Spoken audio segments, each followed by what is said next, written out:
Perception हे आहे की दावोस हे जे सेंटर वर्ल्ड इकॉनॉमिक फोरम हे जिथे आंतरराष्ट्रीय इन्व्हेस्टर्स येतात, तिथे इन्व्हेस्टमेंटसाठी कुठल्या ऑपॉर्च्युनिटी, तिथे वेगवेगळी दालनं असतात, जिथे वेगवेगळे राज्य असतील, देश असतील, ते गुंतवणूक आकर्षित करण्यासाठी आपले स्टॉल्स लावतात किंवा आपले तिथे त्यांच्या लाउंजेस तिथे असतात, जिथे ते भेटतात अनेकांना. पण मग जो प्रश्न आहे की मग भारतीय कंपन्यांना तिथे बसून जर अट्रॅक्ट करायचं, त्या चर्चा इथे होऊ शकल्याचा हा इतका बेसिक प्रश्न आहे, ते कॉमन मॅनच्या भाषेत सांगा. याचं पण उत्तर मी आपल्याला सांगतो. पहिली गोष्ट, डावोसमधनं गुंतवणूक येते किंवा MOU येतात हे फक्त भारतातलीच राज्य करतात. बाकीच्या राज्यांमध्ये तिथं जाऊन लेक्चर करणं, त्याच्यानंतर टेक्नॉलॉजी करणं, टेक्नॉलॉजी देवाणघेवाण करणं, हे सगळ्या गोष्टी चालतात. आपण पण त्याच्यामध्ये उतरतो, आपण पण देखील ह्या सगळ्या गोष्टी करतो. म्हणून मुख्यमंत्री काँग्रेसमध्ये जातात, काँग्रेस कॉन्फरन्सला जातात.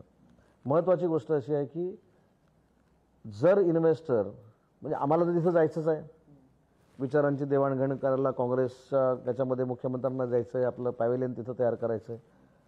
मग जर इंडस्ट्रीज स्वतःचे पैसे खर्च करून डावोसला जिथे येत असतील आणि गौतम भाईंची स्वतःची इच्छा असेल की मी फॉरेन इन्व्हेस्टमेंट आणणार आहे, माझा माणूस जो आहे, माझा पार्टनर जो आहे, तो माझ्यासोबत डावोसला येणार आहे, त्याचा MOU इथं करा, तर प्रॉब्लेम काय? हाच ना की मग भारतात नसते होऊ शकली, कारण गौतम अदानींचे तर अनेक ऑफिसेस मुंबईत आहेत, अनेकदा मुंबईत. मुद्दा असा की वर्ल्ड इकॉनॉमिक फोरम हा जागतिक लेवलचा एक प्लॅटफॉर्म आहे.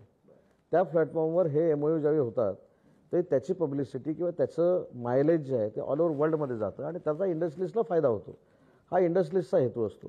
बरं, इंडस्ट्रीजला आम्ही तिथं नेलाय का, आमच्या पैशानं नेलाय का, आमच्या शिष्टमंडळातनं आलाय का? तर नाही. तो ऑलरेडी तिथं गेलेला आहे आणि तो तिथे येऊन आमच्यावर MOU करतो, कारण ऑलरेडी आम्ही तिथे आलेलो आहोत.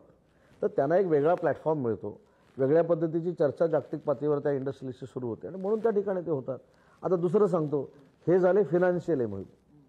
पण एक असा संवेदनशील आणि भावनिक MOU झालेला आहे जो गर्जे मराठीबरोबर झाला आहे. त्याचा उल्लेख का पत्रकार परिषदेमध्ये यांनी केला नाही? गर्जे मराठी नावाची आंतरराष्ट्रीय स्तरावरची एक महाराष्ट्रीयन लोकांची एक फार मोठी संघटना आहे. आज आम्ही मराठी लोकांचं नाव घेतो, मराठी माणसाचं नाव घेतो, मराठीच्या न्याय हक्कासाठी मोठमोठी भाषणं करतो, अशा पद्धतीने हे केलंय, तशा पद्धतीने ते केलंय म्हणून सांगतो. पण त्या गर्जे मराठी या संस्थेकडे आजपर्यंत कोणाचं लक्ष गेलंय का? तर नाही, कारण ती मोठी इंडस्ट्री नाही.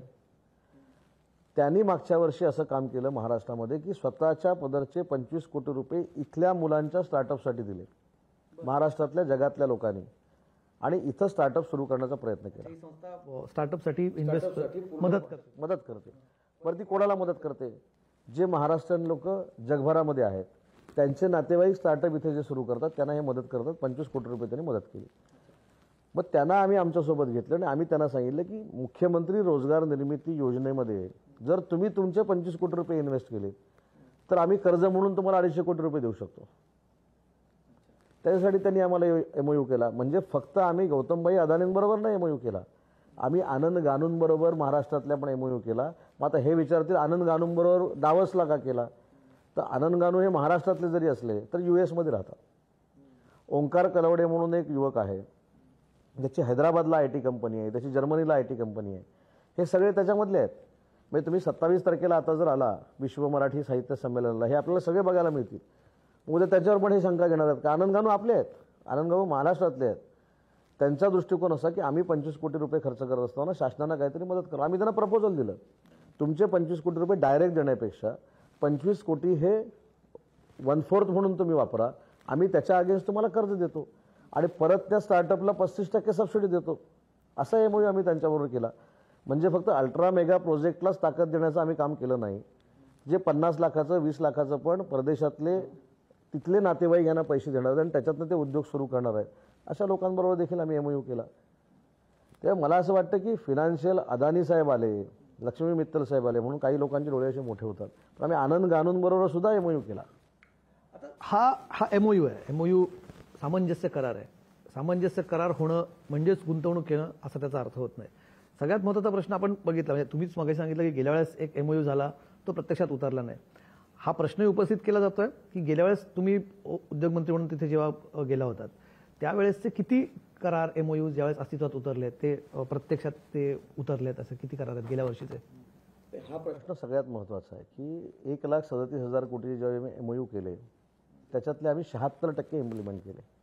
कारण त्याच्यामध्ये MMRDAचे देखील काही होते आणि MMRDAचे काही अडचणीमुळे कदाचित इम्प्लिमेंट होऊ शकले. म्हणजे जवळजवळ 80,000 कोटी किंवा 90,000 कोटीचे आम्ही इम्प्लिमेंट केले. आणि मगाशी जी म्हटलं की आम्ही ह्या वर्षी मेहनत हीच घेतली की जे MOU आम्ही करणार होतो त्यांचे जागेचे आणि प्रश्न ऑलरेडी आम्ही इथे सोडून गेलो होतो. उदाहरणार्थ तुम्ही BC जिंदालचं सांगितलं, ऑलरेडी आम्ही त्यांना जागेची कमिटमेंट केलेली आहे, जागा आम्ही द्यायचं फायनल केलेलं आहे. सज्जन जिंदालचं आपण बघितलं, तिथं आम्ही रायगडला देण्याचं त्यांना फायनल केलेलं आहे. एक बल्क पेपरची आहे, त्याला देखील रायगडमध्ये जमीन देण्याचं फायनल केलेलं आहे. आपण लॉईड्सचा या ठिकाणी उल्लेख केला, 41,000 कोटीचा, त्यांना आम्ही ऑलरेडी जागा दिलेली आहे.